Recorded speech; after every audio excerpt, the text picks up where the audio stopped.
Hi everyone, এই অল্প সময়ের মধ্যে তোমরা কি গণিতে A+ পেতে চাচ্ছ?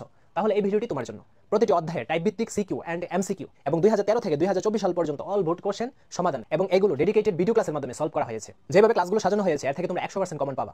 প্রয়োজনে একটা ডেমো ক্লাস দেখে নাও। কোনো চতুর্ভুজের দুইটি সন্নিহিত বাহুর দৈর্ঘ্য, চতুর্ভুজের এখন দুইটা সন্নিহিত বাহু দেওয়া হয়েছে। এর আগেরটার মধ্যে কয়টা দিয়েছিল? এর আগেরটার মধ্যে বাহু দিয়েছিল 3টা, বাট এখানে 2টা দিয়েছে, দুইটা সন্নিহিত বাহু ও 3টা কোণ দেওয়া আছে। এর আগেরটার 2টা কোণ দিয়েছে, বাট এখানে 3টা কোণ দেওয়া আছে। চতুর্ভুজটি আঁকতে হবে। এটা যে 5 নাম্বার, এটা জাস্ট এতটুকুই মনে রাখবা, দেন তোমরা চিত্র অঙ্কন করে ফেলতে পারবে, এটা কোনো ব্যাপার না। আচ্ছা, এখানেও আমি এই অঙ্কটা যেহেতু ইম্পর্টেন্ট, সৃজনশীলে আসবে, তো নাম দিয়ে দিচ্ছি চতুর্ভুজের 3টা কোণ। কোণ তো হবে 3টা, তাই না? এই যে এখানে একটা কোণ দিলাম, তারপর এখানে একটা কোণ দিতেছি, দেন এখানে একটা কোণ দিতেছি। ওকে, 3টা কোণ। আচ্ছা, এখন আমি ফার্স্টে যে কোণটা ওইটাকে 75 ডিগ্রি অঙ্কন করব, দেন সেকেন্ডটা হচ্ছে 80, আর থার্ডটা হচ্ছে তোমার 100 ডিগ্রি অঙ্কন করব। তো 75, এখন তো এগুলো বুঝোই, 75 কোথায়, 70, দেন এখানে 75 আমরা মিলাই দিব। এই যে এটা হচ্ছে তোমার 75 ডিগ্রি কোণ। দেন এরপরেরটা কত আঁকতে চাচ্ছি? 80, 70, এই যে এখানে 80, এরপরেরটা 80 অঙ্কন করতেছি।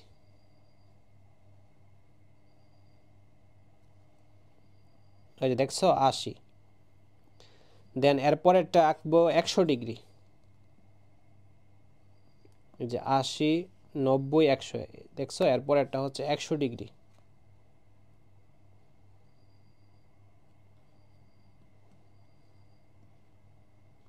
এই যে 100 ডিগ্রি কোণ অঙ্কন করছি।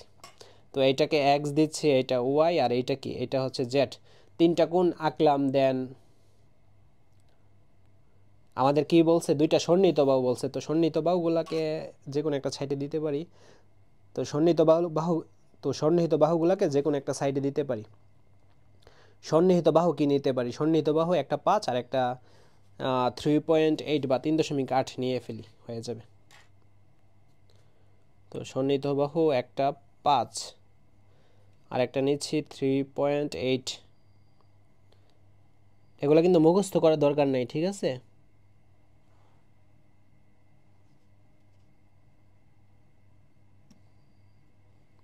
যে 3.8 এই জায়গায় জাস্ট একটু অনুমান করে দিয়ে দিবা। তো এটার নাম দিচ্ছি এ আর এটার নাম দিচ্ছি বি। আচ্ছা দেখো, আমি এটা এতটুকুর বর্ণনা দিই। মনে করি একটি চতুর্ভুজের 2টা সন্নিহিত বাহু এ বি এবং 3টা কোণ এক্স ওয়াই জেড দেওয়া আছে। চতুর্ভুজটা এখন আমাদের অঙ্কন করতে হবে। তো আগের সম্পাদ্য 4-এর মতোই, প্রায় 4/3 ভাগ হুবহু। দেখো আমরা ফার্স্টলি কি করব? ফার্স্টলি যে কোনো একটা রশ্মি, এই যে রশ্মি, এই যে বি, দেন বিই নিচে যে কোনো একটা রশ্মি বিই নি, বিই থেকে এখন আমরা কি করব? এখন আমরা এই যে এ বাহুটা আমি বলছি, কিন্তু এ বাহুটা সমান করে সবসময় নিব। এ বাহুটার সমান করে, এই যে দেখছো, এ বাহুটা সমান করে আমরা এখন কি করব? বিসি অংশ, এটা নাম দিই বিসি। এ বাহুর সমান করে বিসি অংশ কেটে নিই। তারপর কি করব? বি ও সি বিন্দুতে এক্স ও ওয়াই এর সমান করে 2টা কোণ আঁকবো, ওই আগের অঙ্কটার মতোই। এই দেখো, এখানে যে কোনো টাইপের যে কোনো আকারে নিতে পারো, সবগুলা একই রকমের দিই, তাহলে বারে বারে আর তোমার কম্পাসটা লড়াতে হবে না আর কি। এই যে দেখো, একই নিচ্ছি। এখন আমরা বি বিন্দুতে, এই যে বি বিন্দুতে এখানে একটা বৃত্তচাপ অঙ্কন করলাম, সি বিন্দুতে এখানে একটা বৃত্তচাপ, মানে সেম হুবহু আগেরটার মতোই হবে এখন সবগুলা কাজ, জাস্ট লাস্টের একটা লাইন হবে অন্যরকম আর কি। তো এটা হচ্ছে তো তোমার এক্স এর সমান করে, দেন এটা হচ্ছে তোমার, এটা দিয়ে মিলে গেছে, এটা হচ্ছে ওয়াই এর সমান করে। তো এক্স এবং ওয়াই এর সমান করে আমরা 2টা কি করলাম? কোণ অঙ্কন করলাম বি ও সি বিন্দুতে। এই যে দেখো, এখানে যোগ করে দিচ্ছি, দেন এখানে এটা এভাবে যোগ করে দিব।